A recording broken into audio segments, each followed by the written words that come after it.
Allora, adesso passiamo a Daniele Tronco, vogliamo commentare un po' il messaggio, quindi la valenza anche del sindacato, come è cambiato nel tempo, e poi entriamo nel territorio metropolitano di Venezia, le vostre iniziative che peraltro sono anche parecchie. No, allora, intanto io penso sempre che noi siamo un sindacato che si evolve sulla base, cioè la dinamica della società è una dinamica che impone anche delle scelte e delle modifiche organizzative che secondo noi devono guardare molto di più del passato al territorio, perché noi abbiamo passato molti anni a concentrare le strutture, adesso io penso che bisogna essere più territoriali. Prima, quando si diceva il numero delle nostre leghe, abbiamo 16 leghe, ma abbiamo più di 100 recapiti, come spiegava prima Rosanna. Noi facciamo sulla realtà veneziana molti recapiti anche in posti, diciamo, sperduti. Adesso il bar, ma anche la parrocchia. Abbiamo delle strutture negli uffici comunali, in strutture di comuni. Ovviamente il Covid e la pandemia ha fortemente messo in crisi anche questo sistema, perché diciamo che abbiamo avuto le chiusure, ci hanno coinvolto molto e anche reso difficoltoso l'accesso ai nostri servizi, quindi questo è anche un elemento di osservazione, cioè che stiamo osservando in modo particolare. Allora, iniziative del territorio, voi ne organizzate, come tutti quanti i territoriali, parecchie. Una prossima la vedo, Vecchiaie per principianti, la presentazione di un libro di uno specialista in geriatria, Alberto Cester, Vecchiaia per principianti. Ci tenete molto a far capire quanto anche l'aspetto sanitario sia determinante per invecchiare in modo attivo, sì, no? Noi ci teniamo, questo è un aspetto del nostro lavoro, della nostra attività, che viene troppo spesso non evidenziata a sufficienza. Noi pensiamo che una delle cose importanti per una società che invecchia è l'invecchiamento attivo. Bisogna sapere una cosa, che gli anziani aumentano, è una tendenza che oramai da molti anni si sta affermando, per fortuna, perché l'età media sta sempre aumentando e invece si riducono il numero dei figli che facciamo. Cioè, noi in provincia di Venezia abbiamo fatto uno studio socio-economico della nostra realtà, siamo attorno a 0,1-0,2 figli quindi i componenti del nucleo familiare sono 2,1-2,2. Questo vuol dire innanzitutto che ci sono un sacco di nuclei familiari monocomponente e comunque la dinamica della natalità porta quasi tutti i comuni della provincia ad avere un saldo negativo, anche inserendo gli immigrati, che non sono solo gli immigrati che vengono dall'estero, c'è anche l'immigrazione interna, ma questo saldo in quasi tutti i comuni è un saldo negativo. E c'è un invecchiamento, sostanzialmente il rapporto oramai è un giovane ogni 3 anziani, cioè siamo chi paga le pensioni 2 anziani e qualcosa. E il Covid ha un po' rallentato questa dinamica, perché purtroppo, come sappiamo, il Covid ha ridotto l'età media anche in provincia di Venezia, ma diciamo che siamo in una situazione dove l'invecchiamento per questo noi adesso facciamo questo dibattito con questo primario, con Cester, ma fa parte di tante iniziative che facciamo sul territorio assieme anche all'Auser, eccetera, finalizzata per esempio alle attività motorie degli anziani. Sono quindi alimentazione sana e movimento, sì, sono 2 chiavi di volta. C'è un tema, insomma, che è un'attività, insomma, che ovviamente si affianca diciamo, alle attività tradizionali del sindacato dei pensionati, che è il controllo della pensione, il controllo dei diritti inespressi. Abbiamo parlato molte volte, noi continuiamo a fare quell'attività là, però insomma alimentiamo anche queste che sono esigenze. Bisogna dare più forza al sindacato, e l'attività e i servizi dello SPI sono molto importanti. È vero che la forza viene dal numero degli iscritti, per cui bisogna aumentare i servizi offerti e soprattutto farli conoscere. Vi parlo da iscritto, saluto. Quindi questa è... Sì, no, adesso guardate, noi a Provincia di Venezia abbiamo 35.000 iscritti come SPI, siamo il sindacato più grosso, più importante della provincia, siamo circa il 50% della totalità degli iscritti alla CGIL.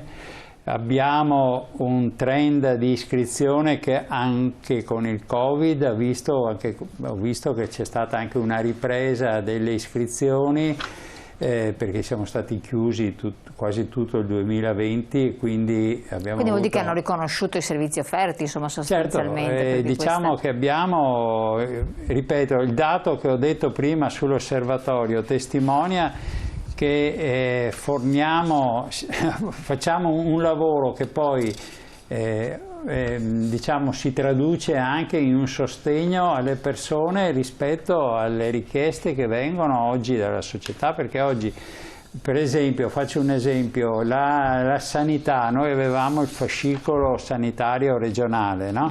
Sì. Dove con una password potevamo accedere alle informazioni sanitarie personali, cioè quante visite hai fatto, quanti i medicinali, eccetera. Adesso questo sistema sta migrando in queste settimane nel sistema nazionale informativo, quello previsto dal sistema nazionale. Per accedere a questo sistema non è più necessaria la password che c'era prima, devi farti o lo SPID o la carta d'identità elettronica, oppure il tesserino, quello sanitario, che ti rilascia il sistema sanitario abilitato all'accesso ai servizi. Questa cosa è un problema molto serio, insomma, per le persone. Sì. Tenete presente che adesso si votano anche i referendum, cioè si possono sottoscrivere i referendum con lo SPID. Abbiamo visto che qualche centinaia di migliaia di persone in poche ore hanno sottoscritto i referendum, ma chi è che lo può fare? Esatto. Chi ha la dotazione? È un problema di democrazia e di partecipazione alle scelte, alle decisioni che vengono assunte, e le persone anziane da questo punto di vista noi lo registriamo proprio dall'osservatorio. Se 500 persone sono venute da noi a chiederci lo SPID, immaginiamo quant'è il bisogno che oggi si attraversa. Quindi adesso, per rispondere, insomma, per dare, i bisogni sono anche cambiati oggi nella società, c'è il bisogno del territorio, della contrattazione sociale che facciamo con i comuni. Il 19 presentiamo a Stra l'accordo che abbiamo fatto con l'amministrazione, con la sindaca, con la Cacciavillani, ma ne abbiamo fatto uno anche a Vigo Novo con l'amministrazione precedente, e dobbiamo in queste settimane, penso, procederemo Ecco, anche... però effettivamente c'è questo aspetto che è importante e che sottolineava anche il telespettatore, che sono cose molto importanti, però è bene anche farle conoscere, perché magari un cittadino anziano di Stra che si fa il suo giro per il bar, magari va a prendere la spesa e tutto, ma non è a conoscenza di tanti particolari, non è digitalizzato, perché poi molti anziani non lo sono, non hanno neanche lo stimolo, l'interesse ad esserlo, se sono usciti tanto dal mondo del lavoro. Ecco, qui vediamo l'incontro pubblico relativamente a Stra del 19 ottobre che verrà presentato. Questa è un'occasione, andare alla biblioteca civica, penso che bisognerà prima magari prenotarsi perché ma lo trasmettiamo anche in diretta su Facebook, quindi chi vuole seguire, se va sulla pagina... Il digitalizzato lo fa. Guardi che oggi la persona anziana, la stragrande maggioranza delle persone anziane ha uno smartphone e si collega. Ma anche l'85enne? Sì. Guardi, noi abbiamo dei dati... Si chiedo alla mamma della persona penso che adesso, sì, senz'altro, anche l'85enne, ma non la stragrande maggioranza degli 85enni, diciamo. Nella fascia della popolazione anziana, sì, senz'altro sempre di più, e negli anni anche in maniera veloce abbiamo visto questo utilizzo degli strumenti tecnologici, veramente ha preso piede. No? C'è anche un tema di cosa fa il sindacato oggi, di quanto utile oggi è il sindacato. Guardi che noi prepariamo sul territorio nelle nostre leghe, ne abbiamo alcune in modo specifico, che si sono già attrezzate, si stanno attrezzando per fare corsi di alfabetizzazione digitale. Certo che è un processo lungo, perché attraverso il telefonino, attraverso lo smartphone ci sono anche le truffe, c'è tutto il tema dei contatti abusivi che ci sono, ma questa cosa, abbiamo fatto una ricerca a livello nazionale con Pagnoncelli, come si chiama quella società di Pagnoncelli, e c'è è dimostrato anche dal punto di vista della penetrazione dell'informatizzazione. Certo, le generazioni anziane hanno saltato la parte del PC, cioè del personal computer, e sono arrivate, sono atterrate direttamente nello smartphone, ponendo alcuni problemi mica da poco, perché lo smartphone è uno strumento molto importante di collegamento. Parlano con i figli che sono all'estero, parlano con i nipoti. Non dobbiamo dare l'idea di un anziano che non ha, bisogna lavorarci. Guardi, lo SPI di Venezia ha fatto dalla pandemia, abbiamo fatto centinaia di incontri via Zoom, quando io l'ho detto nella mia organizzazione, mi hanno dato del visionario, poi abbiamo dimostrato che si collegano molto di più su Zoom gli anziani del nostro gruppo dirigente, ovviamente, ma anche anziani che anche qualche lavoratore attivo, anche qualche dirigente sindacale attivo. Non è vero, non è questa la situazione.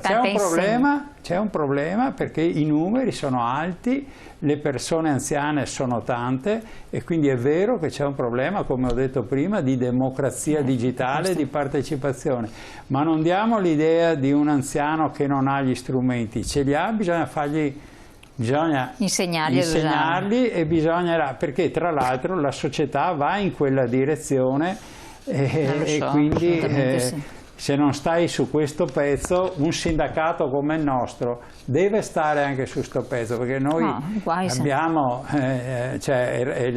pensiamo che ci sia, come dire, l'esigenza anche democratica, come ho detto prima, senza abusarne. E poi la parte del PNRR è dedicata anche a questa, ci sono soldi anche per questa cosa qui. Andiamo subito in pubblicità, poi ritorniamo insieme tra poco.